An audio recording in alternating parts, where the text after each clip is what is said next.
2024 চনৰ 13 জুন তাৰিখে এখন ৰাজহুৱা সভা অনুষ্ঠিত হৈছিল ইয়াতে তাত সিদ্ধান্ত লোৱা হৈছিল যে বৰ্ষজোৰা কাৰ্যসূচীৰে আমাৰ মহাবিদ্যালয়ৰ হীৰক জয়ন্তী উৎসৱটি পালন কৰা হ'ব সেই উপলক্ষে আমি বিভিন্ন কাৰ্যসূচী গোটেই বছৰটো ধৰি আমি পালন কৰি আহিছো 8 জুলাইত মহাবিদ্যালয় প্ৰতিষ্ঠা দিৱস আছিল 8 জুলাইত 60খন পতাকা উত্তোলনেৰে আৰু শিৱসাগৰীয়া ৰাইজৰ আকুণ্ঠ সহযোগিতাৰে আমি সুন্দৰকৈ আয়োজন কৰিলো আমাৰ আৰম্ভণি উৎসৱটো আৰম্ভণি বৰ্ষটো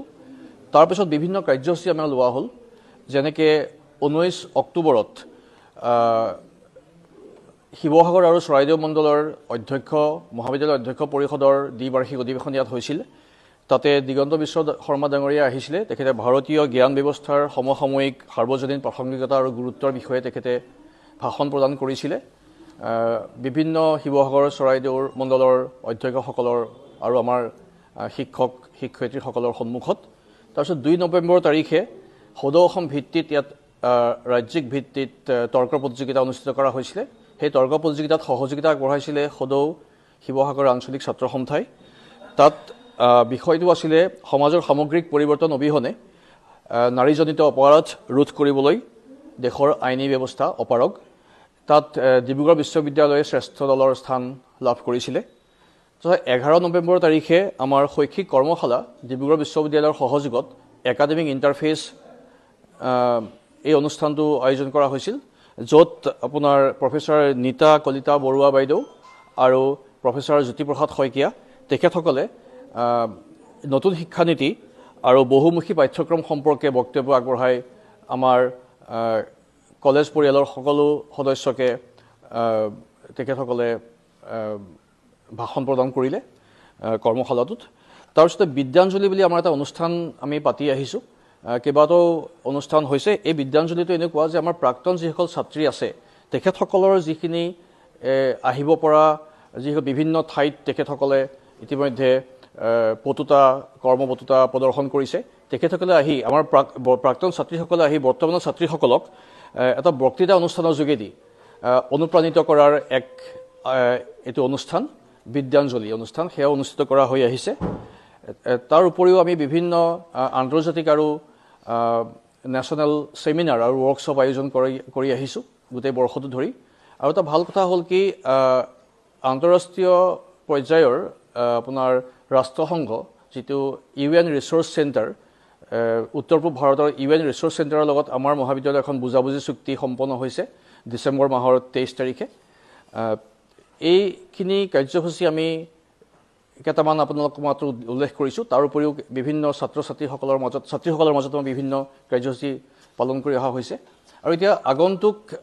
ফেব্ৰুৱাৰী মাহৰ 9, 10 আৰু 11 তাৰিখে আমাৰ বৰ্ষজোৰা এই কাৰ্যসূচী আমি সামৰণি কৰিবলৈ খুজিছো 9 তাৰিখে প্ৰাক্তন ছাত্ৰী সমাৰোহ আমি ইয়াতে উদযাপন হ'ব সেইদিনাখন পতাকা উত্তোলনৰ পাছতেই স্মৃতি তৰ্পণ কাৰ্যসূচী আছে প্ৰদৰ্শনী আৰু গ্ৰন্থমেলাৰ ইয়াত মুকলি কৰা হ'ব তাৰপিছতে 11 বজাত প্ৰাক্তন ছাত্ৰীসকলে তেওঁলোকৰ সমাৰোহ হ'ব সেই সমাৰোহ সন্ধিয়ালৈকে চলিব সাংস্কৃতিক কাৰ্যসূচীও আছে আমি উৎসাহিত হৈছো বিভিন্ন ঠাইৰ পৰা অসমৰ বা ভাৰতৰ বিভিন্ন ঠাইৰ পৰা প্ৰাক্তন ছাত্ৰীসকলৰ ইয়াত সমাৰোহ হ'ব তেখেতসকলে ইতিমধ্যে আহি ইয়াতে তেওঁলোকৰ অনুশীলন কৰি আছে বিভিন্ন তেওঁলোকৰ গীত নৃত্য মাতেৰে মুখৰিত হৈ আহিব আৰু 9 তাৰিখৰ পিছত 10 তাৰিখে আপোনাৰ আমাৰ এটা বিশেষ কাৰ্যসূচী আছে আমাৰ মহাবিদ্যালয়ৰ দীৰ্ঘকালীন সময়ত থকা এগৰাকী অধ্যক্ষ স্বৰ্গীয় বীৰেন বৰকটকী দেৱৰ সোঁৱৰণত বিশিষ্ট সাহিত্যিক বীৰেন বৰকটকী দেৱৰ সোঁৱৰণত এটা বক্তৃতা অনুষ্ঠান ইয়াত আয়োজন কৰা হৈছে স্মৃতিধাৰা অসমৰ সহযোগত এই বক্তৃতা অনুষ্ঠানটো আয়োজন কৰা হৈছে তাত সেই বক্তৃতা অনুষ্ঠানত বক্তৃতা প্ৰদান কৰিব হৈ আহিব আৰু 9 তাৰিখৰ পিছত 10 তাৰিখে আপোনাৰ আমাৰ এটা বিশেষ কাৰ্যসূচী আছে আমাৰ মহাবিদ্যালয়ৰ দীৰ্ঘকালীন সময়ত থকা এগৰাকী অধ্যক্ষ স্বৰ্গীয় বীৰেন বৰকটকী দেৱৰ সোঁৱৰণত বিশিষ্ট সাহিত্যিক বীৰেন বৰকটকী দেৱৰ সোঁৱৰণত এটা বক্তৃতা অনুষ্ঠান ইয়াত আয়োজন কৰা হৈছে স্মৃতিধাৰা অসমৰ সহযোগত এই বক্তৃতা অনুষ্ঠানটো আয়োজন কৰা হৈছে তাত সেই বক্তৃতা অনুষ্ঠানত বক্তৃতা প্ৰদান কৰিব বিশিষ্ট বুদ্ধিজীৱী তথা বিশিষ্ট সাংবাদিক অসমৰ শ্ৰদ্ধাৰ প্ৰশান্ত ৰাজগুৰুদেৱে তেখেতে বক্তৃতা প্ৰদান কৰিব সাম্প্ৰতিক সময়ত অসম অসমীয়া আৰু আমাৰ ভৱিষ্যত সেই বক্তৃতা প্ৰদান অনুষ্ঠানটো 11 বজাত 10 তাৰিখে অনুষ্ঠিত হ'ব আৰু সেইদিনাখন সন্ধিয়ালৈ সাংস্কৃতিক কাৰ্যসূচী আছে আমাৰ বৰ্তমানৰ ছাত্ৰীসকল আৰু অতিথি শিল্পীৰ দ্বাৰা সেইদিনাখনেই মই এটা কথা ক'বলৈ থাকি গৈছে 2 বজাত আমি আমাৰ মহাবিদ্যালয়ে এটা অনন্য মহিলা উৎকৰ্ষ বঁটা প্ৰদান কৰি আহিছে এই বছৰৰ যিটো বঁটা প্ৰদান সেই বঁটা প্ৰদান কৰা হ'ব শ্ৰীযুতা অঞ্জলি মোহন চেতিয়া তেখেত এগৰাকী বিশিষ্ট সমাজ সংগঠক প্ৰবীণ ক্ৰীড়াবিদ আৰু সাংস্কৃতিক কৰ্মী সেই বঁটাটি প্ৰদান কৰিব শ্ৰদ্ধাৰ ডক্টৰ অনিল শইকীয়াদেৱে আৰু 11 তাৰিখে শেষৰ দিনাখন আমাৰ সাংস্কৃতিক শোভাযাত্ৰাৰে আমি কাৰ্যসূচী আৰম্ভ কৰিব খুজিছোঁ 9 বজাত সাংস্কৃতিক শোভাযাত্ৰা উদ্বোধন কৰিব শ্ৰদ্ধাৰ মাখন বৰাদেৱে তাৰ পাছতে 11 বজাত মুকলি সভা অনুষ্ঠিত হ'ব মুকলি সভা উন্মোচন কৰিব শ্ৰদ্ধাৰ কেবিনেট মন্ত্ৰী শ্ৰী যোগেন মোহন দেৱে ইয়াত উপস্থিত থকাৰ কথা আমাৰ অভিভাৱক মন্ত্ৰী তথা শিক্ষা মন্ত্ৰী মাননীয় ডক্টৰ ৰণোজ পেগু ডাঙৰীয়া আৰু তাত উপস্থিত থাকিব সন্মানীয় অতিথি হিচাপে উপস্থিত থাকিব ডক্টৰ বসন্ত কুমাৰ গোস্বামী ছাৰ তেখেত সাহিত্য সভাৰ বৰ্তমানৰ সভাপতি আৰু ডিব্ৰুগড় বিশ্ববিদ্যালয়ৰ উপাচাৰ্য মাননীয় উপাচাৰ্য প্ৰফেচৰ জিতেন হাজৰিকা ছাৰ আৰু বিভিন্ন ব্যক্তি বিশিষ্ট অতিথি আৰু আমন্ত্ৰিত অতিথি হিচাপে ইয়াত উপস্থিত থাকিব 11 তাৰিখৰ অনুষ্ঠানত আৰু সেই অনুষ্ঠানতে আমি আপোনালোকক ক'বলৈ পাই আনন্দ অনুভৱ কৰিছোঁ যে 11 তাৰিখৰ এই অনুষ্ঠানত আমি শ্ৰদ্ধাৰ শ্ৰী যাদৱ পায়েং দেৱক প্ৰফেচাৰ অফ প্ৰেক্টিছ নতুন শিক্ষানীতিৰ আধাৰত UGCয়ে আমাক এটা পদৰ সৃষ্টি কৰিছে য'ত এখন মহাবিদ্যালয় বা বিশ্ববিদ্যালয়ে এজন বিশিষ্ট ব্যক্তিক নিজৰ নিজৰ স্থানত যি বিশিষ্ট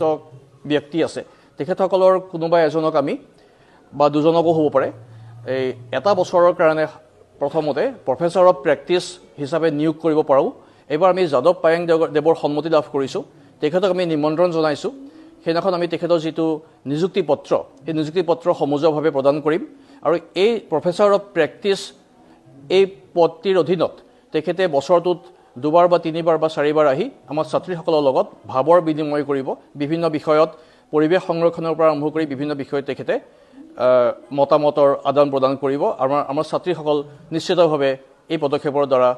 লাভৱান হ'ব বুলি আমি বিশ্বাস কৰোঁ আৰু 11 তাৰিখে সন্ধিয়া সামৰণি অনুষ্ঠান আমি সাংস্কৃতিক সন্ধিয়া ৰাখিছোঁ তাত অসমৰ বিশিষ্ট যশস্বী গায়িকা তৰালী শৰ্মাৰ সংগীতৰ অনুষ্ঠানেৰে আমি আমাৰ কাৰ্যসূচী অন্ত কৰিম সকলোৰে সহযোগিতা এই চেগতে মই কামনা কৰিছোঁ ধন্যবাদ